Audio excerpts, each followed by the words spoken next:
Terima kasih undangan Ibu Christine. Selamat malam hadirin yang berbahagia semuanya.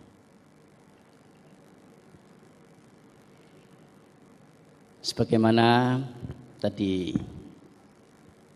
moderator menyampaikan bahwa acara pada malam hari ini terkait dengan program sebulan pendalaman Dhamma, yang mana isi utama dalam program ini adalah penguraian Dhamma ajaran Sang Buddha, dan ini adalah salah satu rangkaiannya.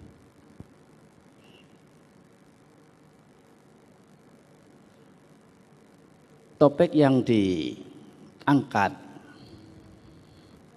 pada malam hari ini adalah topik yang sepertinya topik-topik yang umum berkaitan dengan apa yang hal-hal di sekitar kita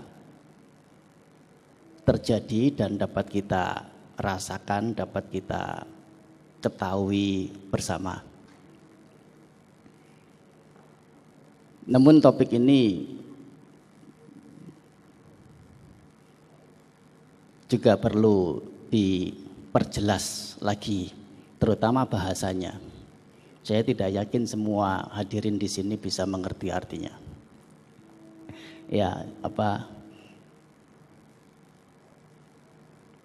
Yang berpendidikan tinggi mungkin tidak susah, tetapi yang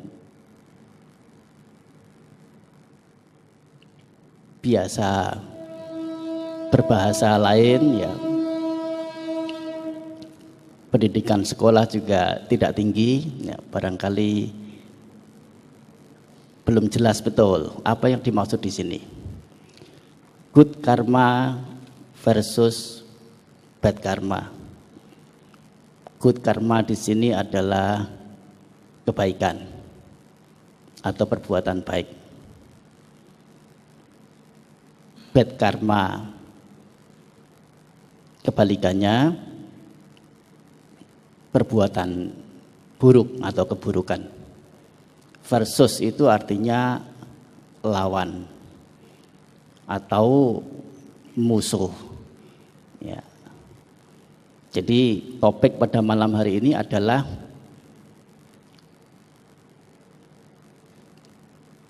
perbuatan baik melawan perbuatan buruk.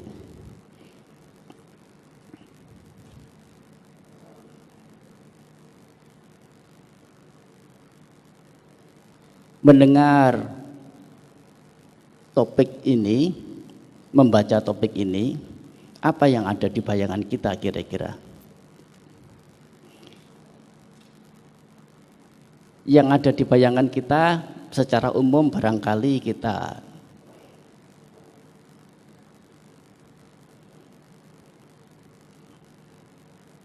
teringat dengan film-film yang pernah kita tonton, yang pernah kita lihat. Entah itu dalam bentuk sinetron, drama, atau thriller.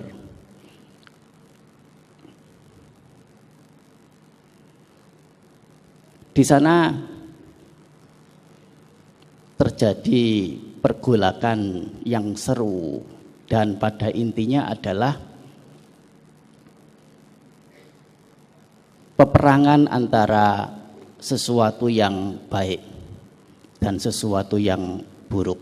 Untuk lebih mudahnya, good karma atau perbuatan baik, untuk selanjutnya akan saya gunakan istilah si baik. Dan bad karma, perbuatan buruk, akan saya gunakan istilah si buruk. Si baik dan si buruk ini selalu menjadi topik utama dalam segala jenis tayangan-tayangan berupa film, berupa novel, berupa cerita apapun berkaitan dengan kebaikan dan keburukan ini.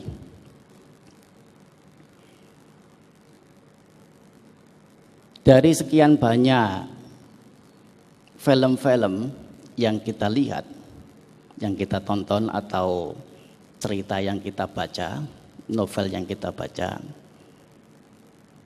kita mendapati hampir 100%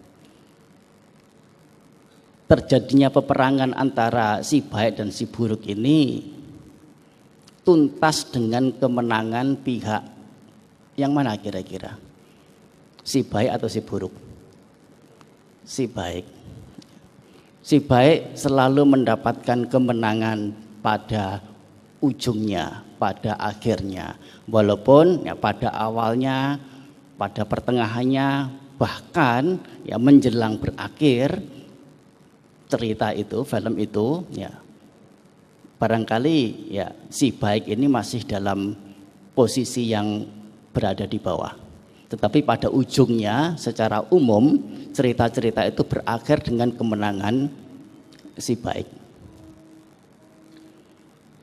Mengapa? Mengapa si baik ini selalu mendapatkan kemenangan? Jawabannya gampang. Karena ini adalah kemauan sutradara.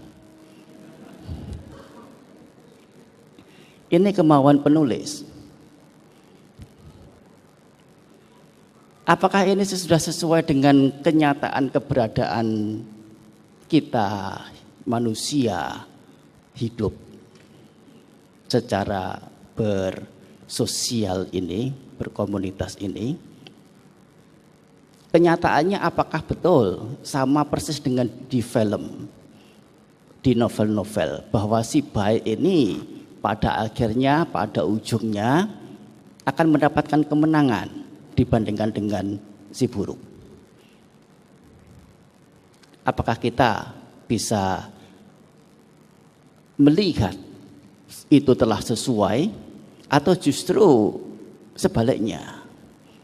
Sebaliknya bahwa si buruk ini pada kenyataan yang kita lihat di masyarakat, bukan di film, bukan di novel, justru yang lebih mendominasi, justru yang lebih kuat, justru yang lebih superior. Dan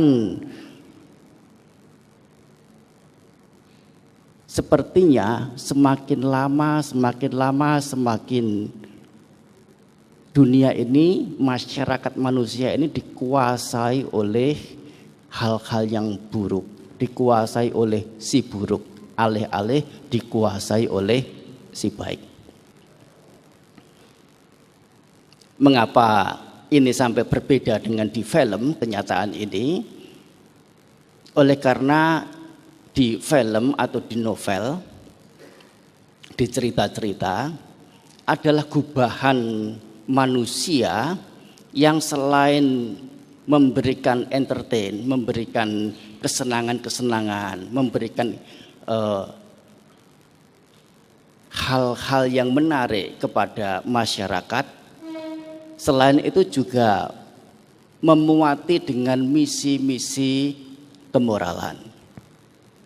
Mau mengajak masyarakat, mengajak orang menuju pada hal-hal yang baik, hal-hal yang positif, sehingga memberikan image, memberikan gambaran bayangan bahwasanya kebaikan itulah sebetulnya yang lebih baik. Walaupun film-film itu sekali lagi apabila dibandingkan dengan kenyataan yang ada di masyarakat kita pada umumnya lebih banyak berada di bawah kuasa si buruk ketimbang si baik. Barangkali kita melihat atau mendengar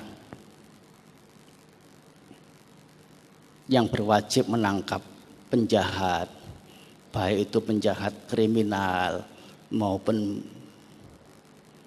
penjahat obat-obat terlarang. Sepertinya kita menjadi ikut puas, ikut senang. Oh, luar biasa. Akhirnya kebenaran mengalahkan kesalahan. Akhirnya kebaikan mengalahkan keburukan. Tidak lama kemudian kita mendengar berita yang sejenis. Pihak polisi atau bahkan pihak hakim telah memvonis ya, orang-orang yang telah bertindak jahat untuk mendapatkan sanksi, mendapatkan denda setimpal dengan perbuatannya. Kita merasa ikut puas, merasa ikut senang. Oh, ternyata kebaikan adalah lebih unggul pada akhirnya dibandingkan dengan keburukan. Hanya saja, nah, kalau kita mau berpaling sekali lagi ke sisi kenyataannya, justru apa yang mereka telah lakukan, pihak-pihak yang berwajib, orang-orang yang menjaga kebaikan, orang-orang yang menjaga kebenaran ini tidak sebanding dengan hal-hal jahat, hal-hal buruk yang ada tampak terjadi di masyarakat. Artinya bahwasanya tidak imbang antara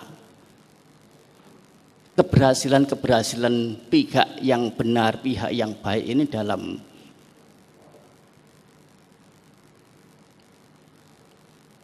menjerat atau menaklukkan si jahat ini untuk dalam cengkraman, dalam hukuman, dalam kekangan. Dibandingkan dengan yang ada sekarang ini atau selalu ada ini, justru keburukan-keburukan, tindakan-tindakan buruk, tindak-tindak kriminal semakin lama justru semakin lebih banyak dan lebih banyak. Kejahatan jauh lebih banyak daripada kebaikan. Ini kenyataannya.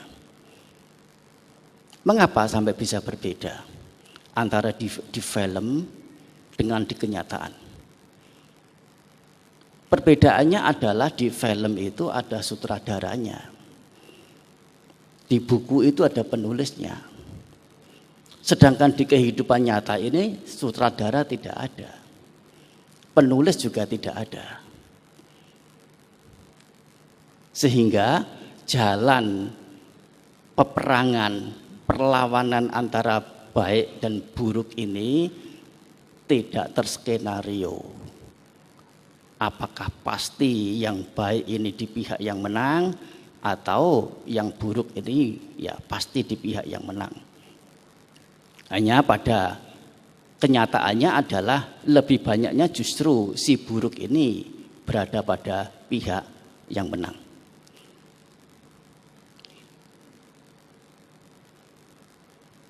Di sini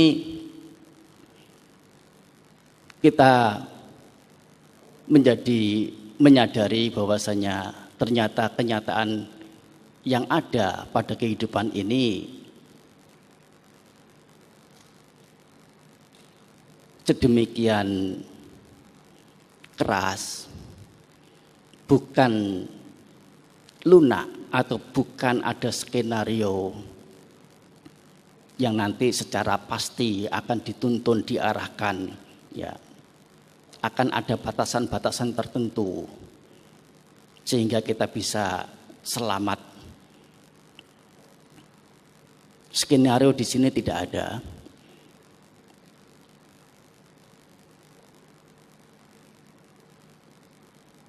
Menjadikan keberadaan kehidupan kita menjadi tidak menentu. Artinya bahwasanya kapan kita akan mendapatkan hal-hal buruk dari orang-orang jahat, dari si buruk ini. Dan lebih dari itu, kapan juga kita satu ketika justru menjadi pihak si buruk itu sendiri.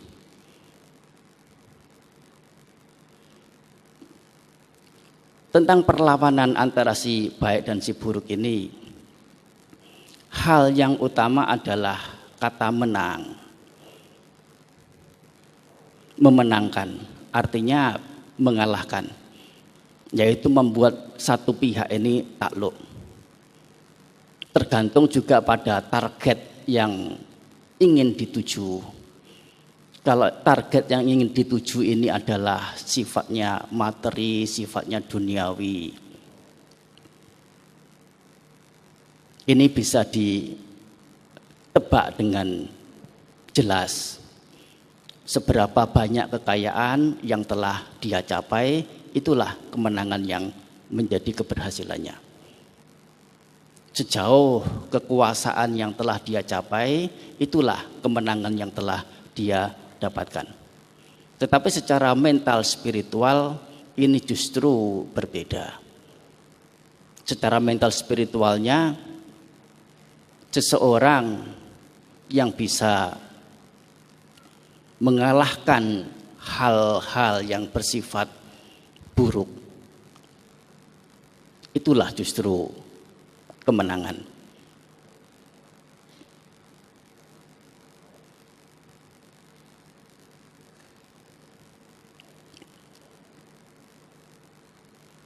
Seseorang karena ketidaktahuannya menganggap bahwasanya dengan melakukan hal-hal yang buruk sehingga mendapatkan harta kekayaan, dengan melakukan hal-hal yang buruk kemudian mendapatkan kekuasaan, dengan hal-hal yang buruk kemudian mendapatkan segala apa yang dia inginkan, sepertinya itu adalah keberhasilan, sepertinya itu adalah kebahagiaan. Akan tetapi bagi orang bijaksana melihat dari sisi yang sebaliknya. Di saat seseorang melakukan keburukan, sebelum keburukan itu dilakukan pun, saat punya kehendak, sebetulnya pada saat itulah kekalahan sudah diderita orang itu. Meskipun ya pada kenyataan secara duniawi tidak sedikit kita melihat orang-orang yang banyak berbuat jahat, banyak berbuat buruk, mengapa menjadi jaya, mengapa menjadi bahagia, mengapa menjadi sukses, mengapa menjadi berpengaruh, mengapa menjadi merajalela. Sepertinya yang paling berkuasa.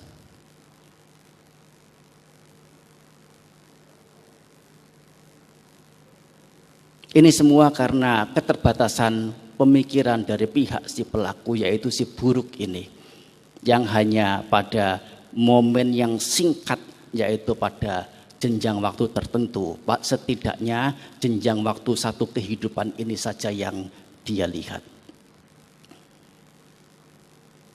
Orang bijaksana menilainya bukan dari satu cara pandang yang sempit, melainkan cara pandang yang lebih luas, lebih jauh. Ia melihat bahwasanya hal-hal yang buruk ini meskipun manis, tampak manis pada awalnya, tampak manis pada waktu dekatnya, tapi untuk keselanjutnya, untuk jangka panjangnya justru adalah sebuah kesengsaraan, adalah sebuah kerugian yang sangat panjang. Melihat seperti ini, tidak sedikit orang kemudian memilih untuk berbuat baik. Terbukti adanya tidak sedikit orang-orang yang bijaksana, dan bukan hanya membuat diri sendiri menjadi bijaksana, tetapi juga mengajak orang-orang lain turut menjadi bijaksana. Ini karena satu pemikiran bahwasanya menjadi baik itu adalah keuntungan, menjadi baik itu adalah manfaat.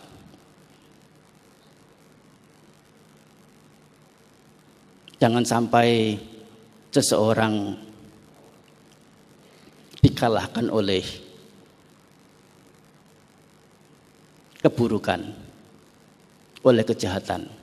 Oleh karena dengan berada pada keburukan, berada pada kejahatan, sebetulnya itu adalah kekalahan sudah sejak dari awalnya. Sang Buddha memberikan ajaran sebagaimana tercantum dalam Dhammapada, bahwasanya kehidupan seseorang yang tidak tahu malu, yang berani laksana gagak, berani seperti gagak. Maksudnya apa berani seperti gagak? Gagak ini berani kalau musuhnya lengah. Tetapi kalau musuhnya siaga, dia pura-pura menyingkir, pura-pura tidak ada usaha untuk menyerang.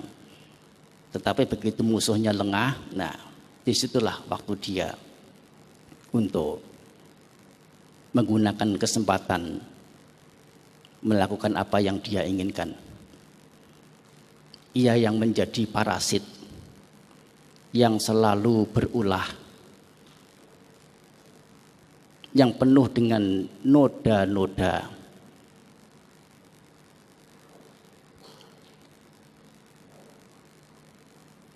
akan menjadi baik. Maaf, akan menjadi mudah.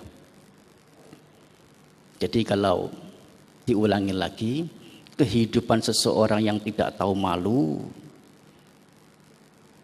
yang berani laksana gagak,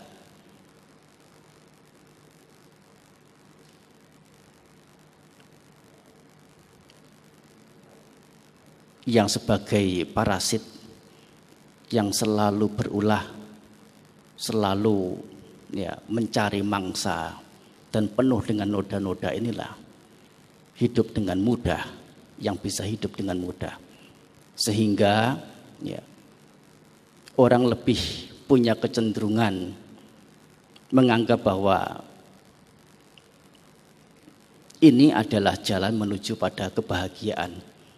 Tidak sedikit kemudian masyarakat atau orang-orang sekalipun, meskipun namanya itu orang, yang dalam bahasa Pali disebut dengan manusia.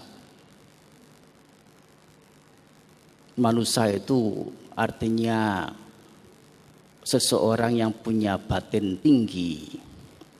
Mana dan usa, mana artinya batin, usa artinya tinggi. Yaitu orang yang, makhluk yang punya nilai-nilai luhur. Ini yang dimaksudkan.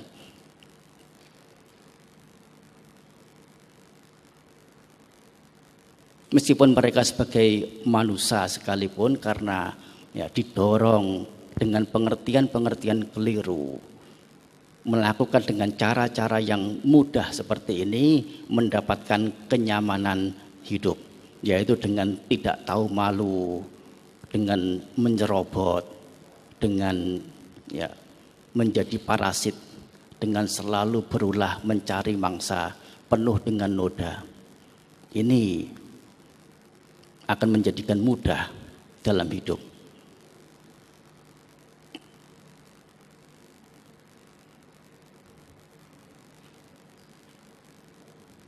Keberadaan kebaikan dan keburukan dari zaman ke zaman,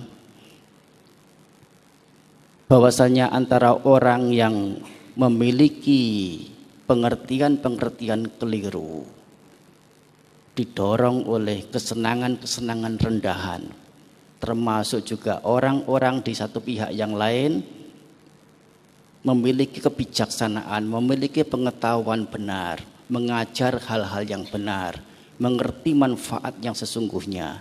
Ini selalu beriring dari zaman ke zaman. Oleh karena apa? Dari pihak orang yang bijaksana, mengapa sampai ada?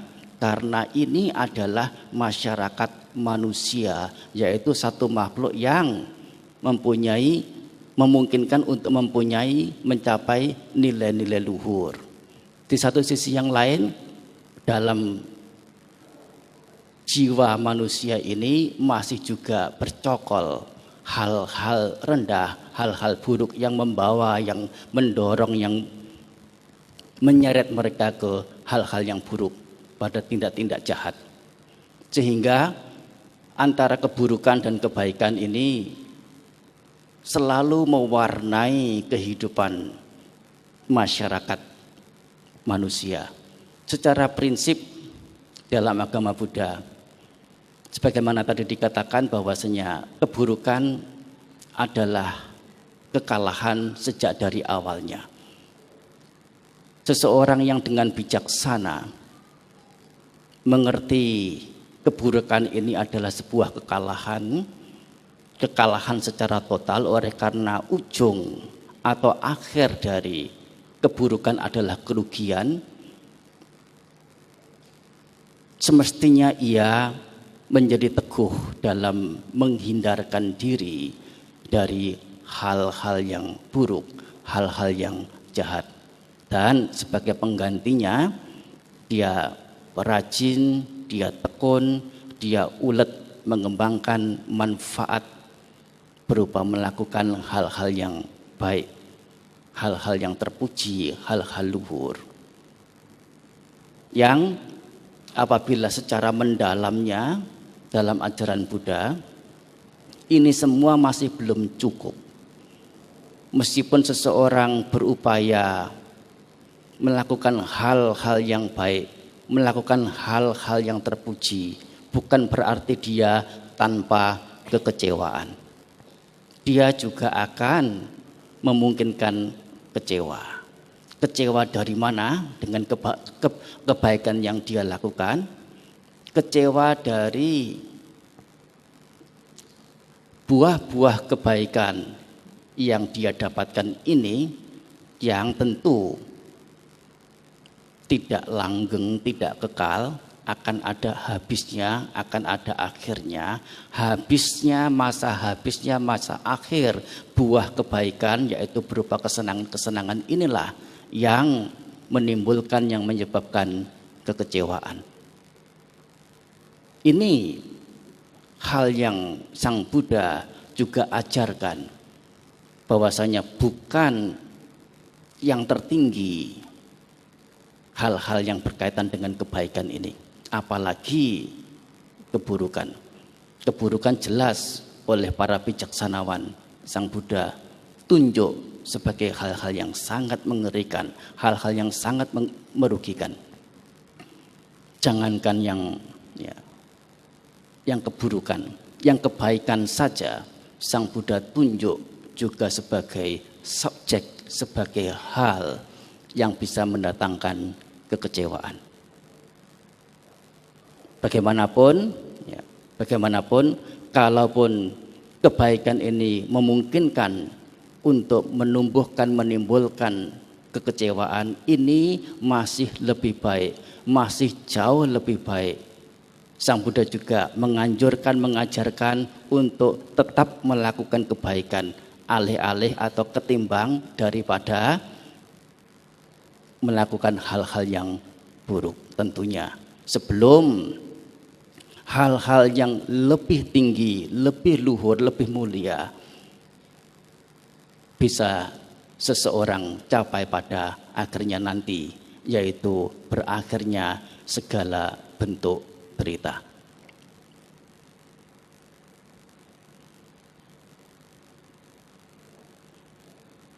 Keberadaan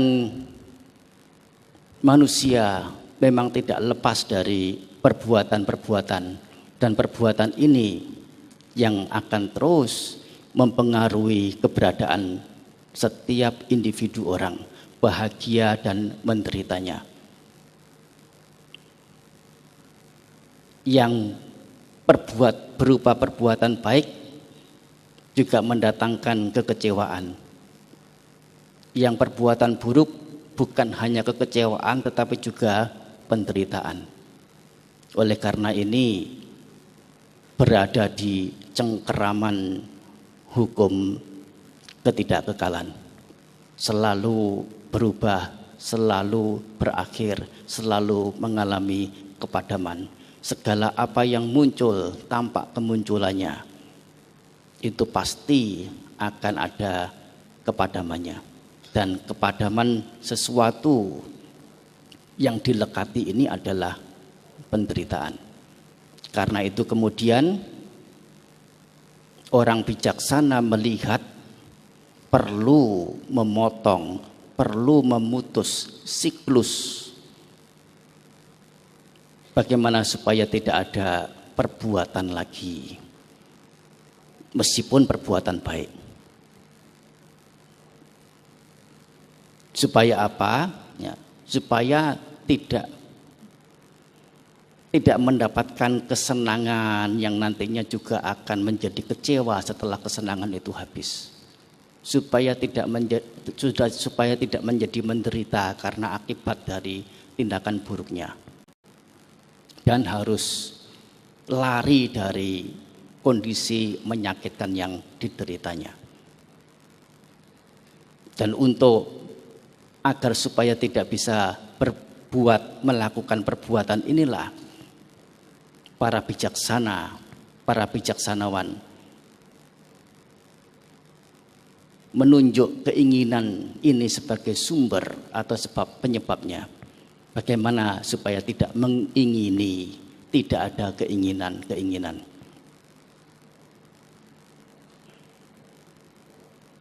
Dan karena tidak ada keinginan, tidak ada kotoran batin, mengakibatkan tidak ada perbuatan, dan tidak adanya perbuatan ini mengakibatkan tidak adanya buah-buah atau akibat-akibat baik yang menyenangkan maupun yang tidak menyenangkan. Dan karena tidak ada akibat-akibat yang menyenangkan dan tidak menyenangkan ini, tidak ada kekecewaan, tidak ada keinginan yang baru lagi yang bisa muncul. Selesai sudah, terpotong sudah lingkar perjalanan kehidupan sosok makhluk itu. Ini yang orang-orang bijaksana telah capai tuntas tugasnya di dunia, di alam ini. Dan kita sebagai orang yang telah mempelajari ajaran-ajaran orang bijaksana, yaitu yang dimaksud adalah Sang Buddha, utamanya setidaknya menghindarkan diri dari hal-hal yang buruk, memilih untuk berbuat baik, walaupun mengetahui kebaikan, perbuatan baik ini bukan yang tertinggi, bukan yang terutama. Kebaikan ini masih memberikan dampak-dampak negatif berupa kekecewaan dari buah yang dienyamnya nanti. Menuntaskan lingkar perjalanan hidup merupakan tujuan akhir, merupakan tujuan utama, tujuan tertinggi. Dan tujuan ini bukan semata-mata dimonopoli atau menjadi urusan pertapa, menjadi urusan para biku, tetapi menjadi urusan setiap individu orang. Oleh karena para biku, para pertapa yang telah mencapai tingkat-tingkat kesucian, telah lepas dari segala derita, tidak bisa dengan kemudian menggandeng mereka-mereka yang belum suci, belum mencapai untuk bisa ikut mencapai. Yang mencapai akan bebas dari derita. Sedangkan yang belum mencapai bagaimanapun akan tetap diwarnai dengan ratap tangis, dengan duka, derita. Ini adalah hal-hal yang disampaikan sebagai pengantar dalam acara pada malam hari ini, yang diutamakan justru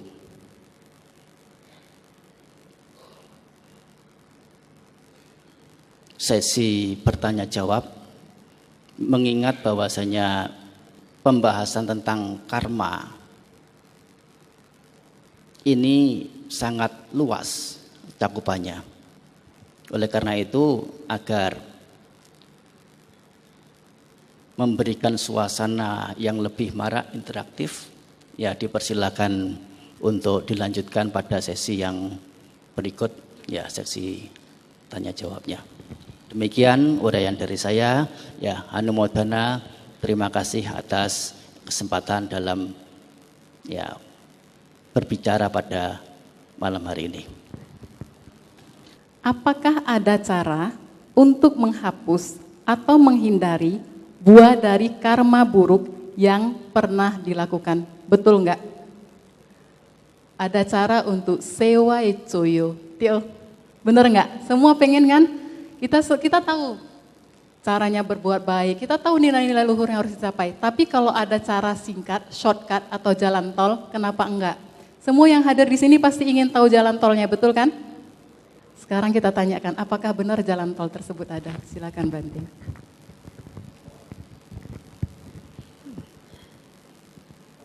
Beberapa penceramah menyampaikan bahwa kita itu dalam suasana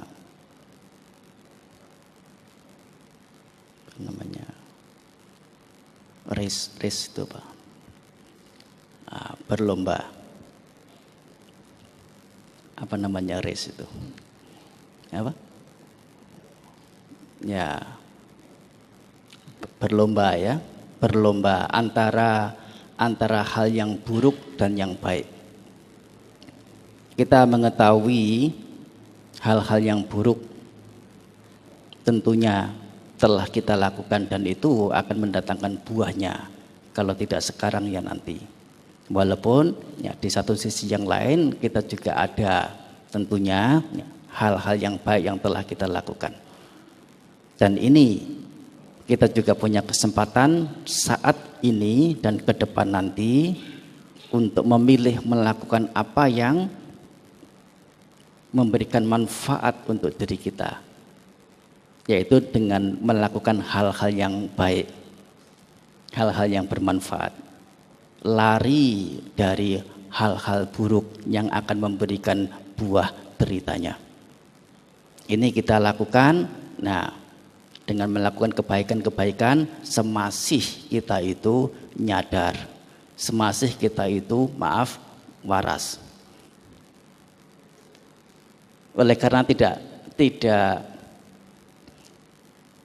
tidak menolaknya, bukan hal yang tidak memungkinkan, kita sendiri yang justru telah mengerti dengan jelas, seyakin-yakinnya keberadaan kebaikan ini adalah manfaat, keburukan adalah kerugian, masih saja tidak pernah ya ada jeda yang panjang kita mewarnai diri kita dengan hal-hal yang buruk.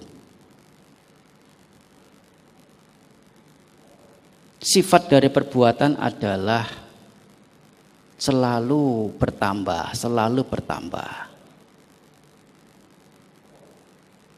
dan perbuatan ini memberikan akibat dari suatu perbuatan sehingga sesuai dengan perbuatannya, dan akibat ini tidak bisa dikurangi, tidak bisa dipotong, tidak bisa dihilangkan.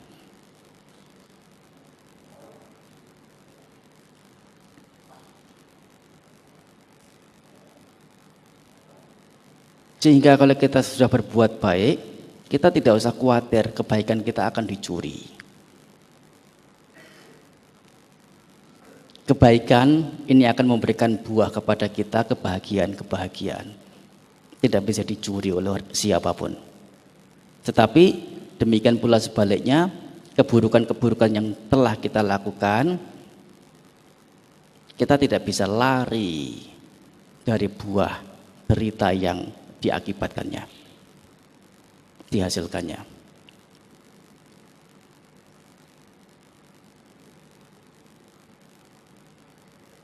Memang menjadi satu istilah umum memotong karma, menghapus karma. Istilah ini dapat diterima sebatas bahasa masyarakat. Tetapi pada kenyataannya adalah tidak demikian. Kenyataannya adalah buah karma tidak bisa dihapus, tidak bisa kurangi, apalagi dipotong. Kita mempunyai dua kesempatan untuk berbuat, dua pilihan maksudnya. Hal yang buruk dan hal yang baik. Dan keduanya ini hanya bisa ditambah. Dengan satu pemikiran bahwasanya apabila salah satu pihak ini mendominasi yang satunya, sehingga yang terdominasi meskipun ada tetapi sangat kecil nilainya, akan tidak memberikan rasa yang berarti. Jadi kalau kita ingin sekali bisa menderita yang amat sangat, berbuatlah baik sedikit saja. Berbuat buruk yang banyak. Soalnya kalau berbuat baiknya banyak, setimbang dengan perbuatan buruknya, maka derita yang akan kita dapatkan ya tidak bisa banyak. Sebaliknya, nah kalau kita ingin bahagia, yaitu tentunya ya yang kita harapkan, berbuatlah lebih banyak. Oleh karena sifatnya perbuatan itu hanya bisa ditambah, tidak bisa dikurangi.